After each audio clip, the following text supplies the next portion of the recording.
Hello बच्चों, आप सभी का स्वागत है आपके अपने यूट्यूब चैनल चंद्रिका लेक्चरर में। और आज इस वीडियो में देखेंगे हम क्लास 12।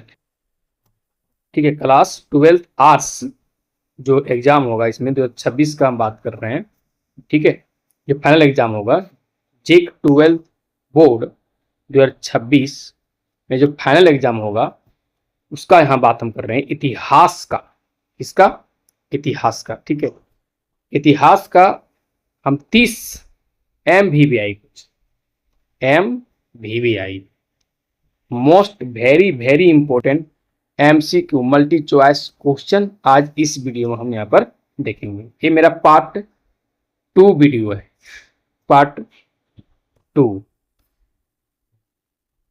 ये मेरा पार्ट 3 वीडियो है। कितना? पार्ट 3। अभी तक पार्ट 1 और पार्ट 2 नहीं देखें, जब देखिए प्लेलिस्ट में मिल जाएगा। हम वहाँ पर एक प्लेलिस्ट बना दिए हैं, जेक 12th बोर्ड। ठीक है, 12th बोर्ड ऑल वीडियो वहाँ पर मिल जाएगा। ठीक है, प्लेलिस्ट में। और जो हम क्वेश्चन दे रहे हैं ना, ये सभी क्वेश्चन इंपॉर्टेंट है, एग्जाम में मिलेगा। हम यहाँ पर चैप्टर वाइज तो MCQ लोड कर ही रहे हैं, और जो VVI क्वेश्चन वो भी यहाँ पर हम 30 गो करके 30-40 ऐसे करके हम, ठीक है, फाइनल एग्जाम तक देते रहेंगे। तो ऑब्जेक्टिव क्वेश्चन जो रहेगा ना, वो फाइनल एग्जाम में आपका नहीं छूटेगा। और इसे ऑब्जेक्टिव कहिए, हाँ, तो 1 अंक वाला प्रश्न भी बोलिए। ठीक है, दोनों की कोई दिक्कत यहाँ पर नहीं है। 1 अंक वाला प्रश्न, ऑब्जेक्टिव 4 ऑप्शन दे देगा बस। अगर ऑब्जेक्टिव हटा दे और क्वेश्चन दे दे, इसे अति लघु उत्तरीय प्रश्न जो होता है ना, उसका बात यहाँ पर हम कर रहे हैं, एक शब्द में जो आंसर देता है। ठीक है, तो क्वेश्चन यहाँ पर इंपॉर्टेंट है, सभी आज कर लेना आपको। और चैनल पर नए हो, अभी तक आप हमारे चैनल को सब्सक्राइब नहीं किए हो तो सब्सक्राइब कर लो। ठीक है, ओके। तो चलिए देखते हैं यहाँ पर पार्ट 3 का। यहाँ पर ये मेरा पार्ट 3 वीडियो है। पार्ट 3 का 30 जो है VVI क्वेश्चन इतिहास का यहाँ पर देखते हैं। ठीक है, ओके। और हम यहाँ पर 10 क्वेश्चन, 10, 20, 10, 30 क्वेश्चन 3 चैप्टर से लिए हैं। 10 क्वेश्चन जो इम्पोर्टेंट है। ठीक है, और इस तरह का इतिहास हो गया, फिर भूगोल का और पॉलिटिकल साइंस का, इकोनॉमिक्स का, ऐसे सभी का वीडियो बनाएंगे हम यहाँ पर। ठीक है, तो चलिए देखते हैं। और पहला क्वेश्चन यहाँ पर लेते हैं। स्क्रीन पर आप देख सकते हैं, मोहनजोदड़ो की खोज यानी उत्खनन 1922 ईस्वी में हुआ था। आपको पता है, तो किसने किया था? दयाराम साहनी, सूरजभान, राखालदास बनर्जी की रंगनाथ राव? राखालदास बनर्जी हो जाएगा ए। ऑप्शन जो 3 है, राखालदास बनर्जी, राखालदास बनर्जी हो जाएगा यहाँ पर सही आंसर। ऑप्शन 3 सही होगा यहाँ पर। नेक्स्ट क्वेश्चन, मोहनजोदड़ो कहाँ स्थित है बताना है। ए उत्तर प्रदेश में है क्या, बिहार में है क्या, पाकिस्तान में है कि अफगानिस्तान में है? तो मोहनजोदड़ो जो है पाकिस्तान में है। नेक्स्ट क्वेश्चन, धोलावीरा की खोज किस वर्ष हुई? ठीक है, तो इसका ऑप्शन है 1921, 1922, 1955 और लास्ट ऑप्शन है 1990 में।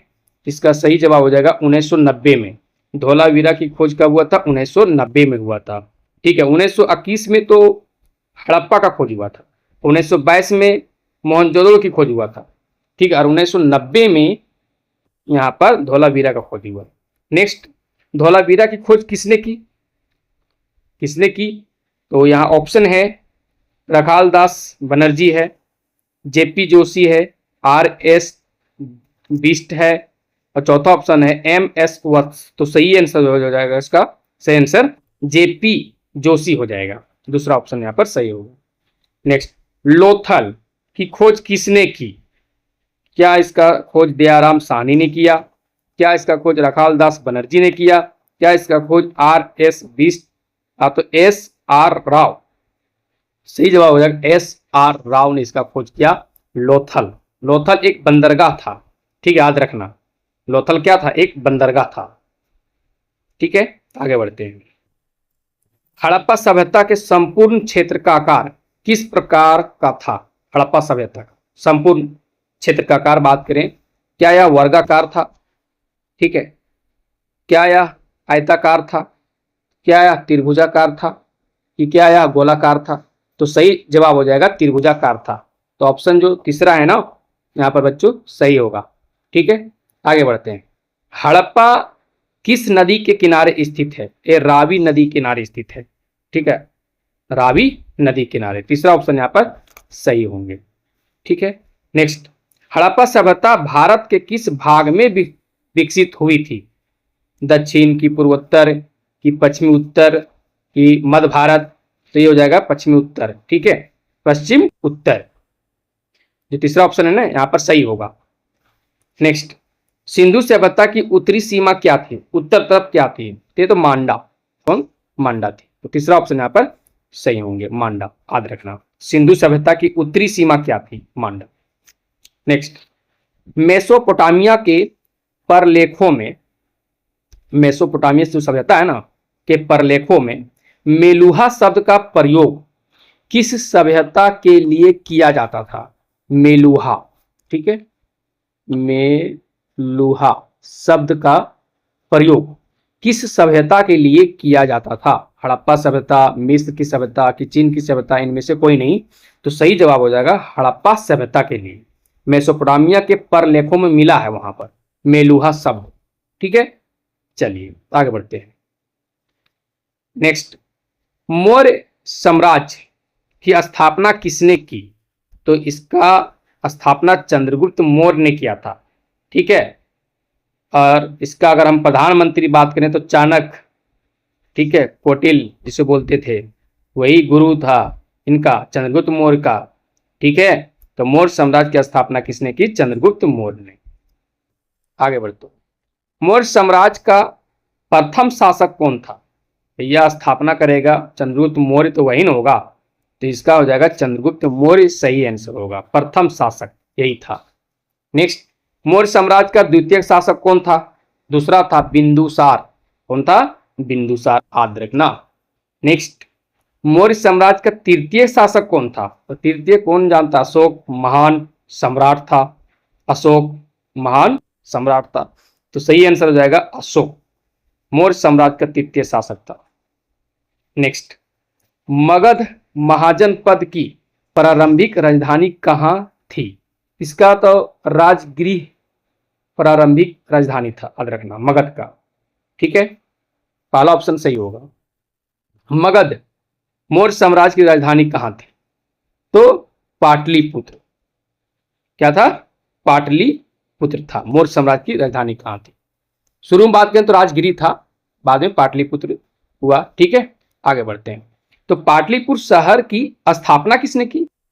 उदयन किया था। इसका ये भी वीवीआई क्वेश्चन है, उदयन, इसे उदय भद्र भी कहते हैं।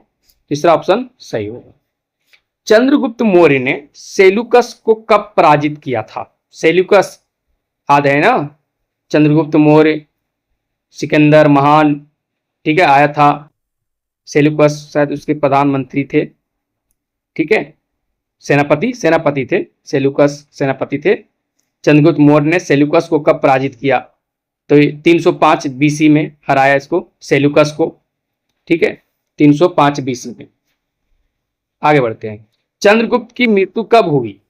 300 ईसा पूर्व को, 300 ईसा पूर्व यानी बीसी में, ईसा पूर्व। ठीक है, याद रखना। नेक्स्ट, मौर्य वंश के अंतिम शासक कौन थे? अंतिम बता देना। बृहदर्थ था, बृहदर्थ ये था, दूसरा ऑप्शन सही होगा, याद रखना। और इसे जो है मार दिया था बृहदर्थ को, ठीक है, हत्या कर दिया था पुष्यमित्र शुंग ने, और वही पुष्यमित्र शुंग वंश का स्थापना करता है। नेक्स्ट क्वेश्चन है कि 187 ईसा पूर्व में अंतिम मौर्य सम्राट बृहदर्थ का वध किसने किया? तो पुष्यमित्र शुंग ने, तो दूसरा ऑप्शन यहाँ पर सही होगा। और आगे यही पुष्यमित्र शुंग वंश का स्थापना करता है। तो नेक्स्ट क्वेश्चन बन सकता है कि शुंग वंश की स्थापना किसने की? और क्वेश्चन है यहाँ पर कि शुंग वंश की स्थापना किसने की? तो सही हो जाएगा पुष्यमित्र।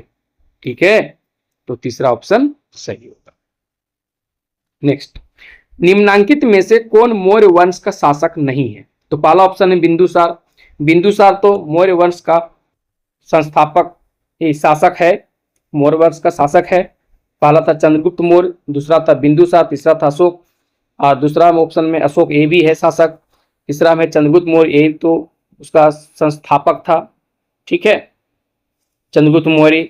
और लास्ट में है अजातशत्रु। अजातशत्रु जो है ना, मौर्य वंश का शासक नहीं था ये, ठीक है। अब आपको ये बताना है अजातशत्रु किस वंश के थे। चलिए HW दे देते हैं, देखते हैं आपका तैयारी कैसा चल रहा है इतिहास का, ठीक है। 30 क्वेश्चन दे रहे हैं ना, 30 में बताइए कितना आपका सही हो रहा है। यहाँ पर टेस्ट तैयारी आपका कैसे चल रहा है। तो अजातशत्रु बताना किस वंश के थे।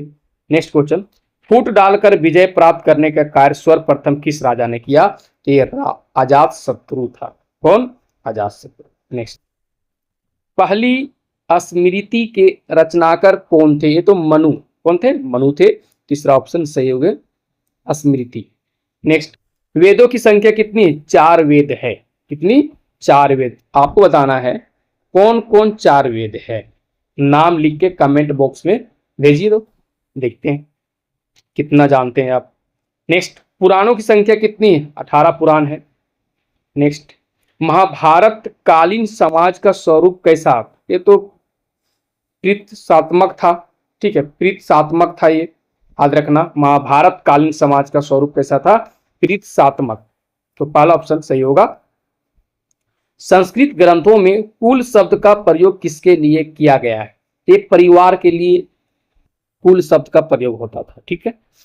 नेक्स्ट, मानव के संपूर्ण जीवन को कितने भागों में बांटा गया है। तो 4 भागों में।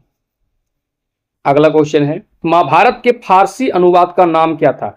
रज्मनामा। याद रखना, रज्मनामा। चलिए, कंप्लीट हुआ यहाँ पर, ठीक है। 30 क्वेश्चन देख लिए यहाँ पर। पार्ट जो मेरा 3 था एक कंप्लीट हुआ, ठीक है। अब पार्ट 4 हम लेकर आ रहे हैं, ओके। आज जो HW दिए हैं याद रखना, इसका हम यहाँ आंसर का वेट कर रहे हैं, ठीक है। कमेंट बॉक्स में लिखिए। और हम यहाँ क्लास 8, 9, 10, 11, 12 ऑल बोर्ड का, जेक बोर्ड का 8 का, 9 का, 10 का, 11 का, 12 का हम यहाँ पर ऑब्जेक्टिव क्वेश्चन का वीडियो बना रहे हैं, ठीक है, ओके। तो हमारे चैनल को अभी सब्सक्राइब कर लो अगर नहीं किए हो तो, ठीक है। अब चैनल को अपने दोस्तों पर शेयर करो। फाइनल एग्जाम में देखना जो हम बता रहे हैं ना, ऑब्जेक्टिव क्वेश्चन इससे बाहर कहीं नहीं जाएगा। Okay, bye. फिर मिलते हैं नेक्स्ट वीडियो में।